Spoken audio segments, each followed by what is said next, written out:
Setidaknya ada 5 figur krusial Ducati yang pindah ke KTM. Pertama adalah tangan kanan dalinya Fabiano Sterlachini, yang tadinya adalah Direktur Teknis Ducati Cars.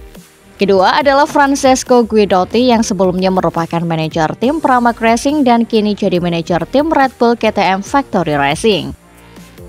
Ketiga dan keempat adalah Jack Miller dan sang kru chief Christian Populin yang sudah menjadi teknisi Ducati selama 21 tahun. Kelima adalah Alberto Giribuola, ex-teknisi dan kru chief Andrea Dovizioso dan Enea Bastianini. Kini Albi menjadi koordinator teknis KTM dan mendampingi semua rider mereka. Uniknya, KTM belum merayu dalinya, sosok penting dari kebangkitan Ducati. Dalinya datang dari Aprilia ke Ducati pada akhir 2013. Dan kini sukses membawa Ducati merebut 2 gelar dunia bersama Pecco Bagnaia.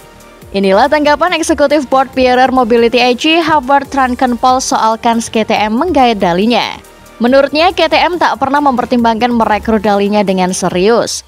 Juga sulit baginya membayangkan Gigi akan mempertimbangkan kans pergi dari Ducati. Di lain sisi, Trunkenpolz tak memungkiri rasa penasaran apa yang bisa dilakukan dalinya jika membela tim-tim rival Ducati. Direktur KTM Motorsport Pete Pierer juga punya komentar senada. Menurutnya, pindah ke KTM tak akan jadi gagasan masuk akal bagi dalinya yang selama ini bermarkas di Italia. Sebagai catatan, dalinya sendiri mengaku sempat dirayu oleh Honda untuk bergabung tetapi menolaknya mentah-mentah tahun lalu.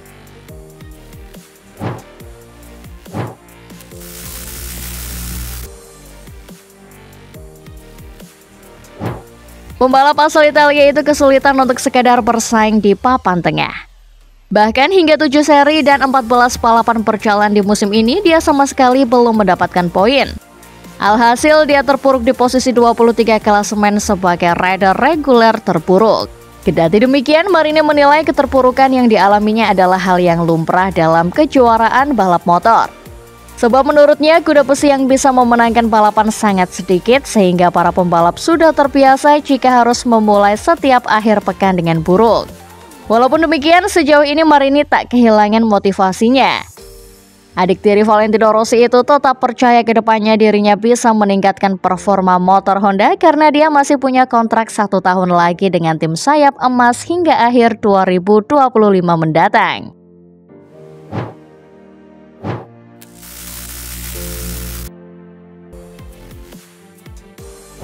Jelang sisa sepekan lagi dari seri ke-8 MotoGP di Asen akhir pekan depan, rumor silly season makin nyeleneh dan tidak lagi terepicentrum di dalam dunia MotoGP atau kelas-kelas bawahnya seperti Moto2. Namun juga ke balapan lain seperti WSBK, seperti di mana HRC dirumorkan niat bajak Toprak Razgatlioglu dari BMW buat MotoGP 2025. Semua orang bisa melihat bagaimana dinginnya Toprak bikin Ducati tak berdaya di sirkuit, di mana mereka paling banyak melakukan tes di Misano kemarin. Di mana Toprak berhasil meraih kemenangan di 3 balapan akhir pekan WSBK Misano 2024 dengan BMW M1000 RR-nya. Dan talenta seperti Toprak ini jelas langka, mungkin cuma 10 tahun sekali hadir. Setelah kepindahan Marc Marquez ke pabrikan Ducati dan kepindahan Jorge Martin ke Aprilia. Bersama Maverick Viñales dan Enea Bastianini di KTM, nama panas yang muncul tiba-tiba menjadi Toprak Razgatlioglu. Saat ini Toprak memiliki kontrak dengan BMW untuk musim 2025.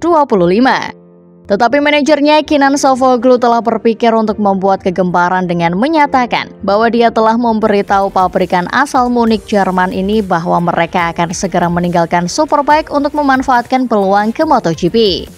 Kemampuannya menangani dan menguasai BMW M1000 RR hanya dalam beberapa seri balapan membuat Honda sangat tertarik untuk memboyong wakil juara dunia 2023 tersebut ke MotoGP.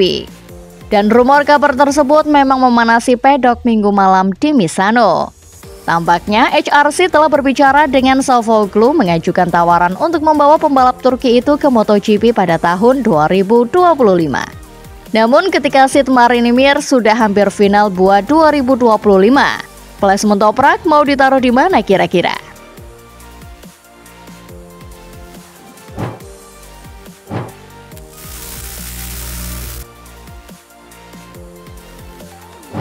Dua pabrikan Jepang, Honda dan Yamaha masuk ke dalam kelas D dari sistem konsesi MotoGP terbaru semenjak awal musim 2024.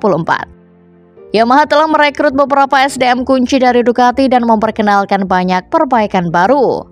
Hasilnya, lumayan terlihat beberapa kali baik Fabio Quartararo dan Alex Rins bisa langsung masuk Q2 walaupun untuk balapan panjang masih perlu adanya sentuhan akhir yang harus dipoles.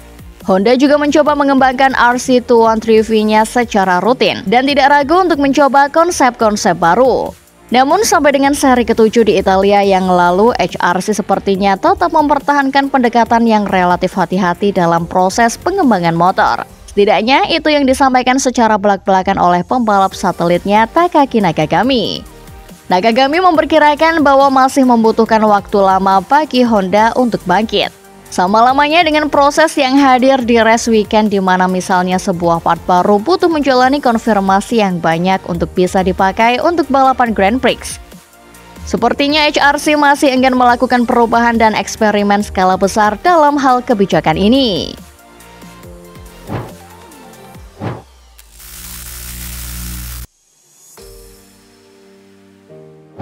Sebentar lagi masa depan Jack Miller di MotoGP akan semakin jelas. Pembalap Australia itu dikabarkan segera mengamankan tempatnya di tim Gresini untuk menggantikan Marc Marquez yang pindah ke tim pabrikan Ducati. Dengan demikian, dia akan kembali menunggangi Ducati Desmos edisi GP tahun depan. Tim yang dipimpin oleh istri mendiang Fausto Gresini, Nadia Padovani saat ini sedang mempertimbangkan untuk memperbarui kontrak Alex Marquez, sementara Miller akan menjadi opsi untuk mengisi tempat kedua. Rider berusia 29 tahun itu sadar bahwa dia tidak bisa mempertahankan tempatnya di KTM tahun depan, baik di tim pabrikan atau di tim Tech 3. Meski pada akhirnya dia didepak sejak bergabung dengan KTM, Miller telah memberikan kontribusi yang signifikan terhadap pengembangan RC16. Namun penampilannya jauh dari ekspektasi, dengan hanya satu kali naik podium yakni ketika finish ketiga di Jerez pada 2023 dan finish kelima di Portugal pada 2024 adalah hasil terbaiknya. Jack Miller tampaknya memiliki peluang comeback ke Ducati. Kembalinya ke Gresini berarti suami Ruby Adriana itu punya kesempatan lagi untuk mengendarai Ducati. Motor yang sudah dia kenal dengan baik dan menikmati kesuksesan besar antara 2018 dan 2022. Selama periode ini secara teratur dia mampu naik podium dan meraih 3 kemenangan. Bergabung di Gresini juga akan menandai kembalinya dia ke tim satelit. Yang pertama sejak kepindahannya dari Prama ke Ducati pada 2021. Jika transfer ini terwujud, Jack Miller bisa mendapatkan kembali daya saing dan konsistensi yang menandai tahun-tahun terbaik dalam karirnya di MotoGP.